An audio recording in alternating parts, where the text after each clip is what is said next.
You are watching Trinity Episcopal School Production Network, TESPN.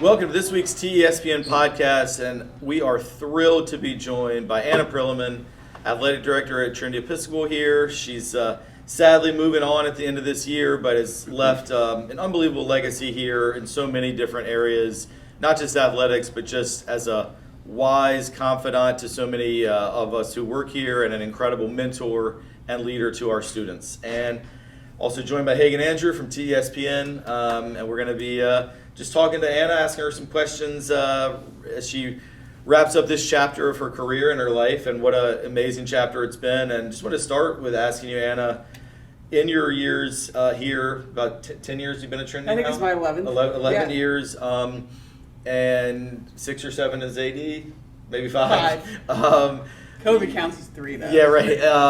What would you say is the thing you're most proud of in terms of your legacy here? I think when you look back on it, you know, it's just the small little areas of growth that have happened every single year within athletics, and really the whole school, let's be honest. So if I look back on 11 years, Trinity Athletics was very, very different in 2013, I guess. And so I can go around Estes and say that those banners weren't there, and here was the discussion behind the rhyme and reason why we did it all together and not singular banners, and silly things like the shield above Dale Travis's name. I was involved in that discussion. And then whole things like this, like TESPN was a pipe dream of mine, probably around 2016 when some other schools were doing it, and I was like, we can do that better, and how that's come together. So it's just looking over your shoulder, looking back at all the different growth points, and a lot of the stuff that students now think are just what we've had forever, and parents too. And they took a long time to put together. So I'm proud of that. TESPN was a discussion with, I don't know if I talked to Maria Bartz, but I definitely talked to Lee Sprague, and I talked to Laura Weiler, and of course I talked to Rob and Brian.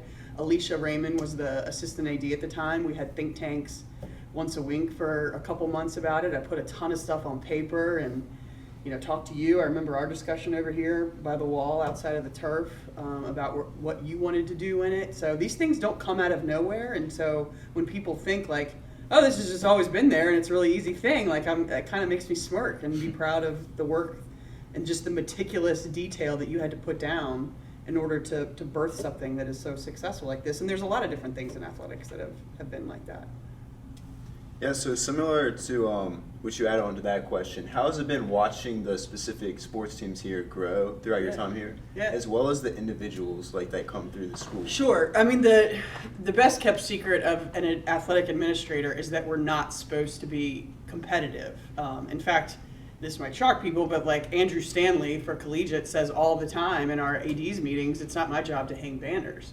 It's our job to manage educational athletics and make sure people don't go outside of those boundaries.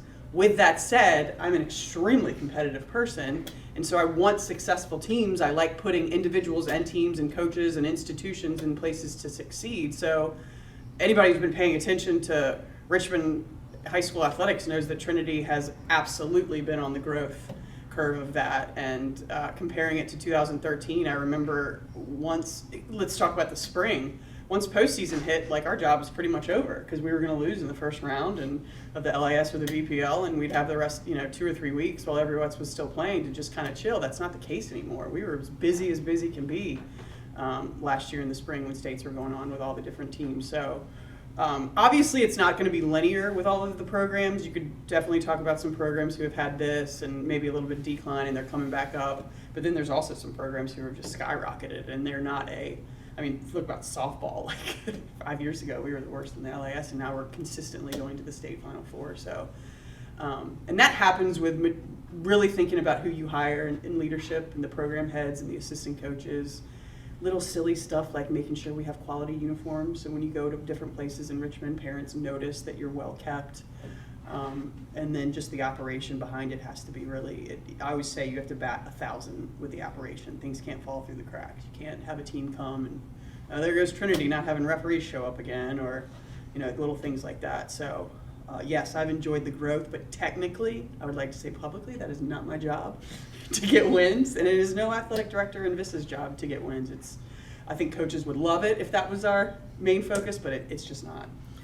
Yeah, and the operational part has come so far under your reign as AD, and also even when you were in the assistant AD role. I mean, I've been here long enough to remember it was at least once per season that we would be out on the field for a game, and the opposing team would be here, sometimes from far away, and officials didn't show up. Yeah. And that's not something that happened once or twice. That's Yeah. something that happened a dozen times over the course of years, and that just has never happened, certainly in the last 6 to 8 to 10 years. Well, obviously Adam Lonnon has a lot to do with that. He definitely bats 1,000 when it comes to the meticulous nature of all the aspects of scheduling. There's a lot going on there.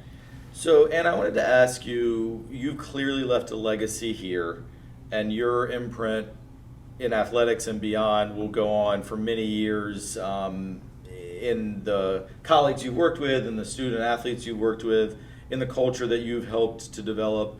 I wanted to ask you, though, what about Trinity, what qualities of this place will you take as you go into your next chapters? Yeah, when you just said that, it makes me tear up. So I'm not crying on a podcast. That's ridiculous. I grew up here. So I came in as a 29-year-old whose life was a little bit of a mess and, doing too much stuff socially and not on a good routine, and character was okay.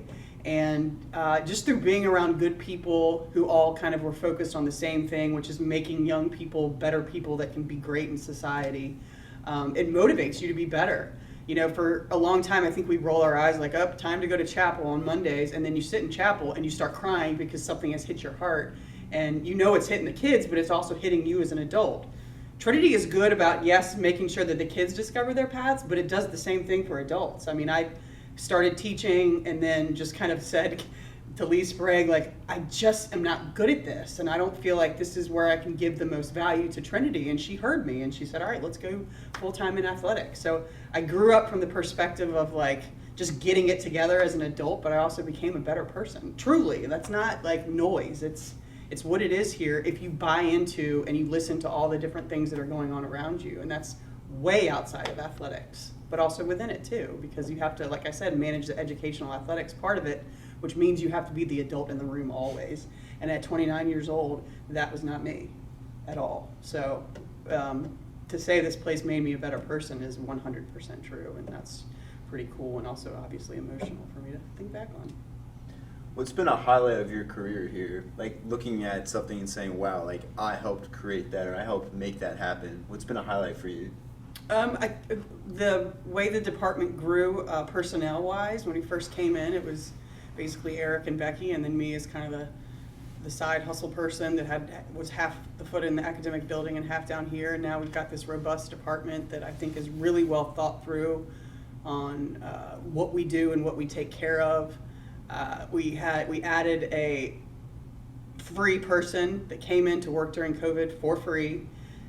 He transitioned into hourly, and now he's transitioning into full-time. I'm proud, although I didn't do all that. Obviously, Carter Tyree did it for himself. Like that, I'm very proud to watch people do that. Like I said, TESPN. And then, proud moments within games, there's a laundry list of those. I think when you reflect back on games, you think of someone blew a lead, or someone came back from a lead, or like crazy things that could happen at the end of a game on close games. And I was thinking about them last night. There's a laundry list of those, and I don't even know how to pick the best one there. Yeah, that was one of the questions I was going to ask you, but I'll save that. Yeah. I'm going to put you on the spot before this is over to pick. Just one. Well, it could be 3. But actually, switching gears a little bit, you just mentioned Carter Tyree, who's been an unbelievable person, often behind the scenes for both you and I, and he's literally behind the camera right now, filming this. But Coach Tyree and I were talking last night about you, and about your ability to get along in this world of athletics, which at least historically has been kind of male dominated, and in Virginia, independent schools often kind of a good old boys network. Sure. and you can get along and navigate that network seemingly as well as anyone. Yeah. But you do it in a way that's incredibly authentic, and you're always Anna, and it never feels like you're compromising who you are just to go along to get along. And so that's a compliment. Thank but you. It's also a question: is how are you able, whether you're talking to a 14-year-old teenager, a concerned parent, or a longtime athletic administrator, to always be yourself? What are the values that really are your North Star that allow you and allow us to see in you that authenticity? That's a loaded question. It's like almost a therapy question. I mean, it starts like, I think I get that authentically, as it relates to getting along with males. Like, my dad is one of the salt of the earth males out there. My big brother is the same way. And then I have this big group of guy friends who, when I go socialize, even though I'm probably better friends with their wives, I'm with the guys. So that just comes naturally to me. I respect authenticity more than anything. And maybe there's a situation you guys can call me out on, but I don't criticize leaders, no matter what their style is, as long as they're authentic to themselves. And I really honestly can't think of a Trinity leader around here that's not. I mean, you know, a lot of people like to talk about a head of school or a head of a department and how they're going about their leadership style when there's hundreds of leadership styles out there. It really bothers me when people do it. And all I know is that person is being authentic to themselves, and it's working for them, and I respect that. So how could I respect that about somebody else and then not do that myself? I also just generally like all types of people. I mean, I was lucky enough to grow up playing basketball, which puts you in different cultures automatically. And my dad, a sales guy that just was the same thing. So I mirrored what he was doing. He was talking to everybody. He was accepting everybody for how they are. And I think for me, the person I guess I criticize the most is the people that just want to just sit back and judge books by their cover, not give people a chance. I also think professionally, it's part of my job, especially with these 75 plus coaches, to back them no matter what. Because if I don't back them, who is? So when a new person comes in, and in any institution, there's always a tough time with change, especially if it's a certain type of personality. I have to stand behind that person. And even if you're not doing that, because you know there's some flaws there that you could obviously chime in on, it becomes authentic because you just keep doing it over and over and over. So I enjoy that part of my job. Sure, teenagers are awesome and sports are awesome and all that stuff, but the passion is standing up for coaches and standing up for adults when other people are picking on them and picking them apart about all the decisions they make and what type of personality they have. And I'm proud of that, and I think I'm going to keep doing that no matter where I go in life. So could you talk a little more about the players you've seen come through this program? How has that been watching them grow as players, but also people? Yeah. So the thing that comes to mind when you ask me that question is when I first started coaching JV tennis, and that was right when I got here. And I'm coming off of playing basketball at a decent high level and always coaching varsity sports. And when I coached at Atlee, I had the best team in Richmond. We got to be the best team here at Trinity for a while for girls basketball. The St. Catherine's team that I coach with ended up being really good. And then it's go coach a terrible JV boys tennis team with 4 guys that have never picked up a racket. They're clearly doing it for a sports credit. And I was sort of grumpy about it at first, but then as I got to know the guys and as I saw them progress towards the end of the season, and all of a sudden they had this confidence they didn't have before, I was oh, I get it why educators like their job, just to watch that transition. And that can happen with an elite athlete or an athlete that's never picked up a racket before. And being able to participate, for me, I coach softball, I coach volleyball, basketball, boys and girls tennis, and seeing that transition, no matter the level of athlete, whether they're going to play Division I or they'll never play again, that's pretty cool. And I think at the end of the day, that's what tugs at my heartstrings the most. From a competitive standpoint, I think any coach loves the progression of the season where they start off for basketball, that first scrimmage in November, it's just awful. You can't get your motion offense together. It's how is this going to come together? And then in early March, it's clicking.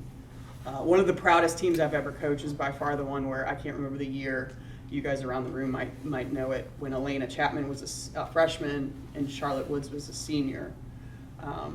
and we went from losing to St. Catherine's over and over again to eventually beating them in the state quarterfinal over there. That was my proudest progression because that was a tough team personality-wise and had a lot of yin and yangs in it. But it was like this just upward curve once we hit January. That was a lot of fun. So as the outgoing AD, is there any, it's kind of a two-part question, advice, the general advice you have for whoever is in that seat next, and then also kind of tangential to that, what's something that like the whoever views this like would not know about your job? Like the thing that would surprise people about being AD is fill in the blank. Yeah, I think the first thing about leadership as it relates to, let's say, managing coaches is you've got to meet people where they are. So yes, you stay authentic to who you are, and you can't be negotiable on that. Just be who you are, be with your values, but then you've got to meet other people where they are as you manage them. I don't talk to you the same way I talk to Coach Schneed or Coach Mickens or some of the younger assistant coaches. That would be dumb. You know, some coaches need to be stay out of their way because they're good at it. Let them do what they do. Some people you need to hold their hands and you need to consistently be on text message with them, giving them words of encouragement. And I could say that sometimes is my flaw, that the ones I think are confident and know what they're doing and are constantly succeeding, I kind of stay away from a little bit too much. When everybody deserves a, hey, you're doing a good job. But my general advice to that is just you got to meet people where they are. And I also think that relates to how you get along with your colleagues. I don't talk to the head of the art department the same I talk to Maria Bartz, or the same I talk to Brian Jasinski. Like it's you kind of know the personalities, what they want to talk about, how long they want to talk. And I think that wins you points when the rubber hits the road and they need to trust you because they just generally like you. So I don't think manipulation is the right word. It's just understanding different personalities and reacting accordingly. As far as what people don't know about the job, nothing comes. I think people know it's long hours. I think they know it's tough decisions. It's a great combination of blue collar and white collar things. You guys know the days I throw on that white blazer and I'm probably talking to the board or speaking in front of a large group or helping Elisa with some raising money decisions or whatever that is. And then there's days I roll up my sleeves and I clean a toilet in the bathroom because it's just gotten out of control. Or replace toilet paper like that. It's just a very wide array of things. You can't just be this leader that always wears the suit and tie, quote unquote. You have to be able to get into the weeds of that. I like that about it. I don't think people realize that it's that diverse of a position. We've got a little bit of a studio audience here watching. Anyone here want to ask Ms. Prillaman a question? Perfect. They weren't ready. What Coach will you Sneed. miss the most? Oh man. I was going to ask that. Great question, Coach Sneed. The thing that comes to mind doesn't really relate to the job. It relates to the campus during the day. I think what I'll miss the most, and I've done that with literally every adult that's in this room, is the conversations that start with a, hey, how's your day? And you say something stupid about the weather, and they end up being 30 minutes long, talking about whatever is going on professionally, how you can help each other, but then it always goes to something personal. Those lingering conversations that you didn't plan. I think with other adults, certainly with some of the teenagers, and they happen so often and they happen so organically, and Trinity allows time for that. Those are the things that I'm going to miss because I'm probably going into a world where that's not going to happen that much. I mean, I've come into your office, Ms. Coach Sneed, and asked a quick question about admissions and then ended up on the couch talking for an hour about problems I'm having with my mother or something like that. There's just wild things. I've sat in your classroom on a desk for an hour and a half, and I always remember sitting in your classroom and looking at the clock being like, damn it, class is about to start in 5 minutes and we're not done with this conversation. So those little touch points on campus are the things that I think I'm going to miss the most. Yeah, ironically, we were running out of time, but I feel the same. I think that you always make time for everyone, and when you said 30 minutes, I was like, I don't know. For us, a lot of it was more like 90 minutes than 30. But as we wrap it up, I mean, I could talk to Ms. Prillaman for hours. I have tons more questions. You have to invite me on a TESPN broadcast. Absolutely. Can be your color Done. commentator. Done. 100%. You pick it, and we'll make sure that happens. I'll take Trinity Benedictine. That sounds great. It might be our last broadcast, but no. Finally talk. I do want to have one more longer form question, and then I do want to end with a little lightning round, which we typically do on these, which are just fun. But the last long-ish, potentially, I think it depends, I guess, on your answer. It's just, what are you most looking forward to about what's next? Yeah. I think one of the reasons it's time has nothing to do with Trinity and has everything to do with the grind of education. Education deserves more than I'm currently willing to give, and education can't give me what I want right now, right? So I need my fall Saturdays back so I can go to a UVA football game or a JMU game or just hang out at a friend's house while they're all doing this fun little brunch and watching football. I need some nights in the winter back. I need that time to spend with family and friends. When big life things happen, which I've had 3 pretty big things happen in the past 2 years, with a big breakup and falling in love and then a sister battling cancer, you really sit back and you think of, how do I want my life to be ideally, and stop putting parameters on it. And so that's sort of what I'm chasing right now. So I'm looking forward to that time freedom, although I think I'll still be working as much. I'm going to have a little bit more say of where I can be. And it's just the nature of working in a school, and certainly being an athletic director is you don't have your Saturdays in the fall. You're going to miss out on a lot of nights in the winter, and spring's going to be this crazy sprint to the finish. So I think I'm looking forward to that opening up of some other options away from my professional life. All right, let's end with a few just super quick questions. First thing that pops to your mind, what's your favorite meal? Pizza, that's so basic. Ideal vacation spot? The thing that came to my mind is not a tropical resort, something unique. Australia. Oh yeah, didn't you go there? Oh wait. We went to Venice Beach. It was really nice. Smelled. It's foggy. From your own playing days, what's your favorite memory as a amazing? We haven't even talked about your athletic career, but your own days as a legendary, successful basketball player.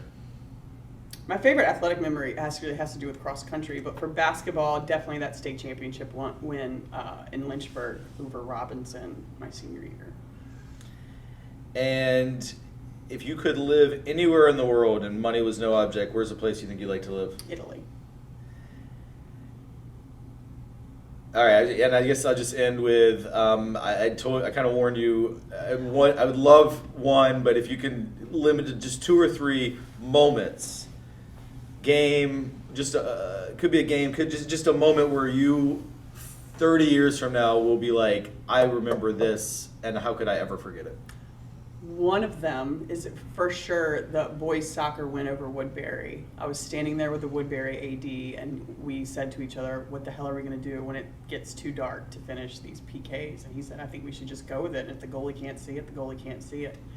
And when Joe Turkley went in and saved 2, that game was incredible. I think the first Benedictine basketball game, I don't even remember who won this game, to be honest, coming back from COVID and the gym was packed again. I remember saying to somebody, we miss high school basketball. This feels so good. There's so many, Rick.